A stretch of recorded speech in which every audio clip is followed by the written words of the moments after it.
So my name is Zoe. I'm a trainee clinical psychologist at the University of Surrey. My pronouns are she and her. And a little bit about me before I kind of get into the project is just that I'm a longer term player of D&D and kind of general gaming. I love anything story based. I was a theatre kid. I love reading, a lot of fantasy and those sorts of things. And really found D&D helped me explore certain aspects of my identity. I'm just going to caveat my presentation to say that I have a chronic health condition, so sometimes that causes a little bit of brain fog, so I may lose my train of thought or I may kind of stumble over words, so just bear with me while I do that. But yeah, the plan is to kind of talk you through the project so far, and then as part of my training as a clinical psychologist, I have to do a research element, and of that it's made up of two projects basically. So D&D You is my first project, and then I'll talk more towards my plan for the second project kind of as we come towards the end. So let's hope my laptop works. So the rationale behind D&D You was there is a company called Book of Beasties who create kind of social skills card games for kids, and they send them out to youth groups and schools and all that sort of thing. And they really want to create something that is aimed at kind of university populations, acknowledging sort of the fact that actually that transitional age of sort of 16 to 25, 18 to 25 is a really big gap for mental health and wellbeing interventions. We don't necessarily look towards that population and thinking about new interventions or applying them to that population, when actually there's a lot of distress in that transitional phase. There's lots of exploring identity. There's lots of kind of changes in your routine and your roles, potentially change of where you are geographically if you go off to uni or you move somewhere for a job. So they are really thinking about what, as a company and organization, can they create that might support kind of young adults in that phase. So building from that initial point, because they had lots of ideas that we could possibly have followed up on, kind of combine it with my interest in role-playing games, settling on D&D as kind of one of the initial games that was set up, and a lot of the research kind of using D&D more specifically in terms of exploring it and looking into data. There's crossovers between therapeutic models and the way that D&D or kind of more widely role-playing games happen, in terms of there's a lot of role-play element. There's a lot of kind of having to challenge the ways that we manage a situation as our characters, and what that helps us learn about our coping and each other's coping and bringing together lots of the things that have already been mentioned this morning by Gary, and also that skills practice, that general just sitting in a group of people, conversing, taking turns, planning, all of that sort of stuff. So yeah, trying to kind of build on the research that is currently out there, but acknowledging that most of it's not done with this kind of 18 to 25 population, and also a lot of it hasn't happened in the UK. So that's kind of where D&D You comes from.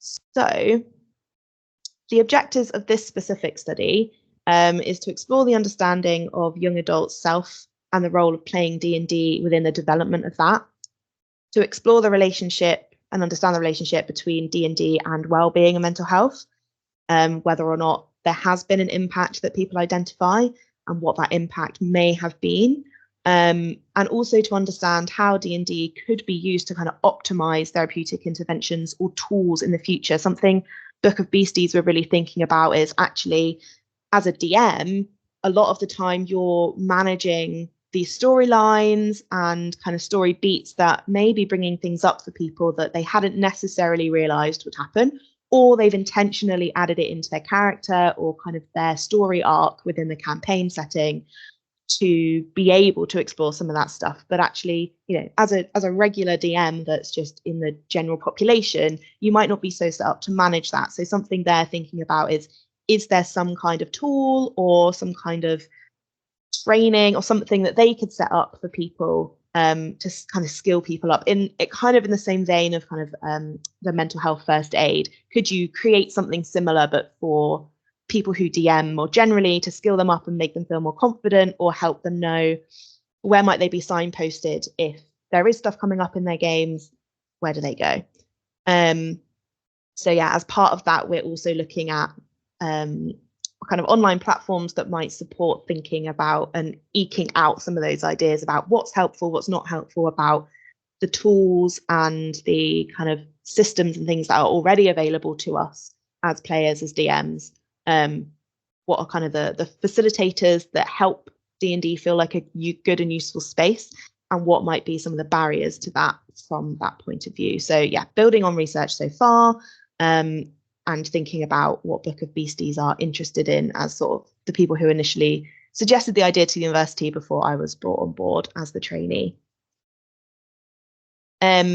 So as I've said, we're kind of focused on that 18 to 25 age group as that transitional phase, and also that as part of that transitional phase, going to university, going into the job role, and the kind of changes in role and identity that may happen for people, as well as the changes in kind of social networks that people might have access to, and what that means about stigma they may or may not have faced previously, or stigma they may or may not face as they move into those new roles and those new places. So the plan was semi-structured interviews with kind of an interview guide, and our hope was to get sort of somewhere between 10 and 20 individuals to come through and do those. They lasted about an hour each, and we did them on Teams so that I could kind of open it up nationally for the UK. And previous to starting the recruitment and the actual interviews, I spoke to kind of people who currently play D&D, whether that's people that I know from my own experiences, people online, or people who are part of D&D societies at universities. So kind of really linking in with people who this research is exploring things with, as I sadly do not fall within that category anymore. And also obviously thinking about that with Book of Beasties and the university. So from the interviews, I will then be doing reflexive thematic analysis, and that's sort of why this is a bit of an in progress project. Is I've done the interviews, or I've done a lot of interviews, but I haven't yet started my coding and my thematic analysis from it to think about whether I need more participants or whether, and kind of see what's coming out of them from a more data-driven point of view versus my sort of more reflections of what I'm experiencing within the interviews themselves. So recruitment so far. So this is my social media poster. I had a different poster that had a bit more information on it as well, that was sent around to different university societies who had agreed to support my recruitment. I live in Brighton, and I talked to a lot of the local games cafes and some of the ones nationally as well. And then I've kind of sent it around generally as well on my personal social media and things, and then spread the word. So I was actually due to go on holiday, and I posted this on social media and kind of contacted a few larger creators on social media to see if they would be happy to kind of retweet me or reshare my posts. And one of them did, and I got a lot of interest overnight. A lot of people on Twitter who just generally did not meet my criteria and who were very sad about the fact that they were too old or they didn't live in the UK. And so of the 74 people who contacted me directly to take part via my email, we then had 34 people consent. But I don't have an estimate of how many people actually contacted me more generally via social media who it was quite obvious they didn't meet my criteria, and so we kind of didn't take them to the next step, sadly. But there was a lot of interest, and I perhaps maybe shouldn't have sent my recruitment materials out just before I was about to fly to a different country, because that was a bit more stressful than I thought it was going to be. Did not think that I was going to get this kind of overwhelming response to my research, but it's nice to see that there's a lot of interest out there. So yeah, as of these 34 people who went through the consent form online, 9 didn't meet the criteria of kind of currently living in the UK. Not sure whether some of those are bots, hard to tell on Qualtrics. But then I've invited 13 people to interview so far. 11 of those have completed the interview, 2 withdraw from the interview but didn't give me a reason, which is totally fine. And that's kind of where I'm at. So I've got 11 transcribed interviews, and my next job is to put those into NVivo and start my coding process, and then kind of see what's coming out of that as to whether we want to interview more or whether we're saturated where we're at for now. Just gonna check the time. So in terms of the demographics so far, I've got a number of demographics that I was recording that was optional on a form that people could complete, but I think basically everyone completed every part of the demographics that I have so far. But I just wanted to kind of highlight a few different ones that I've picked out so far. So something that I more kind of anecdotally reflected on when I was more actively recruiting, was actually there was a really high proportion of people who are identifying as non-binary, which I think if you look at, I mean, as a trainee, as someone that's attending lectures on how do you recruit, how do you think about diversity within your population, so you're not kind of adding to this weird research basis of always having kind of white, middle, upper class, heterosexual, cisgendered people taking part in your research.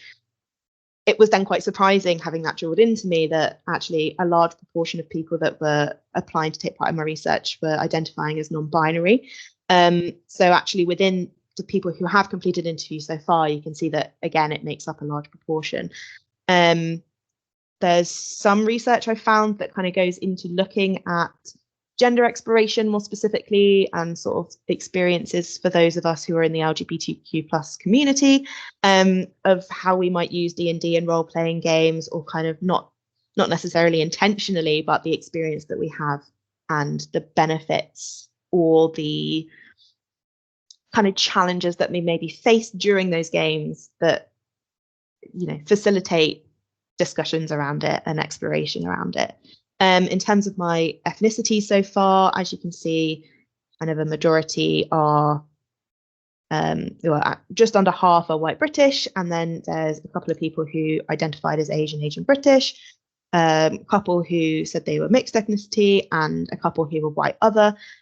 So hopefully as small a sample as what thematic analysis kind of needs, and part of the capacity I have as a trainee doing research as part of an overall course, it's hopefully a bit more balanced than just applying to this kind of maybe not currently, but kind of a longer term stereotype of who is seen to be a D&D player or a role-playing game player, of this kind of white, British, cisgendered, heterosexual, usually male experience. So hopefully my thematic analysis is pulling from a diversity of voices and a diversity of experiences. And having not done the coding yet, but having kind of gone through the transcripts and familiarizing myself with them, there is definitely identities, kind of aspects of identity that are being pulled out, whether that's because it's part of their social graces, you know, their kind of age, gender, sexuality, race, ethnicity, spirituality, etc., but also kind of experiences of being a sibling and of being adopted and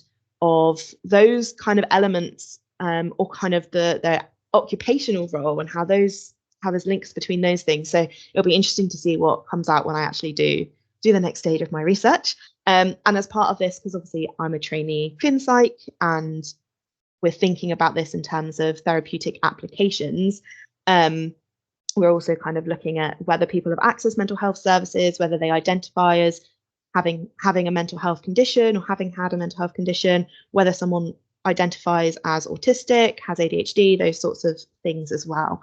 So yeah, just a bit of a snapshot really, more than anything, of the demographics so far. And then next steps. So as I say, with D&D You, it's to complete my transcription and the reflective thematic analysis. And then write up my report and disseminate it. I didn't have time, but I've also got permission to use people's character art that they brought to the interview, for us to discuss as part of the kind of interview schedule. And I've got permission to use most of those when I disseminate things as well. So hopefully that will give readers a bit more, something to engage more with as well as they're kind of reading the results of my study and thinking about future implications or future research that comes from that.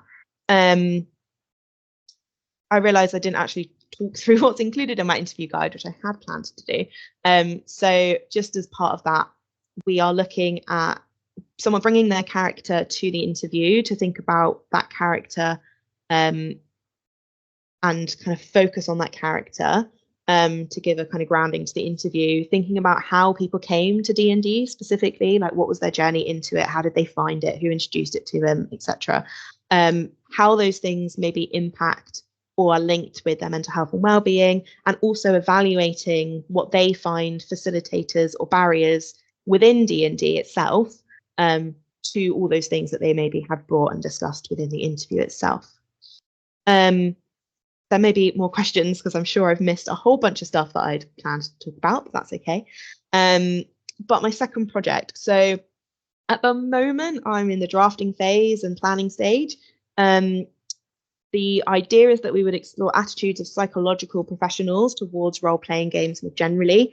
And that kind of builds on some previous papers. There's one done that looked at social workers' attitudes and one that looked at psychiatrists' attitudes, neither in the UK, but also when looking through their interview schedule, their questionnaires, very feeling to me very medicalized model, which I don't necessarily subscribe to really as a clinical psychologist and my kind of personal and professional values. But also I really like kind of strengths focused and solution focused ways of looking at things. So I don't know that really fits with how I might explore things, and opens up a conversation in a way that me, my supervisors, people I've spoken to so far think would be that helpful more generally within this research field.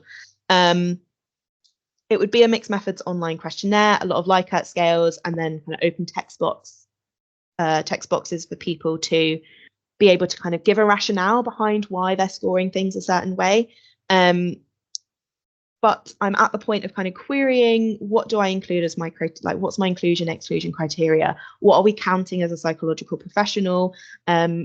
My hope was there's lots of people with different core professions and different experiences or job roles who are working therapeutically or kind of working with role-playing games in this kind of more general therapeutic sense that we've all been talking about this morning.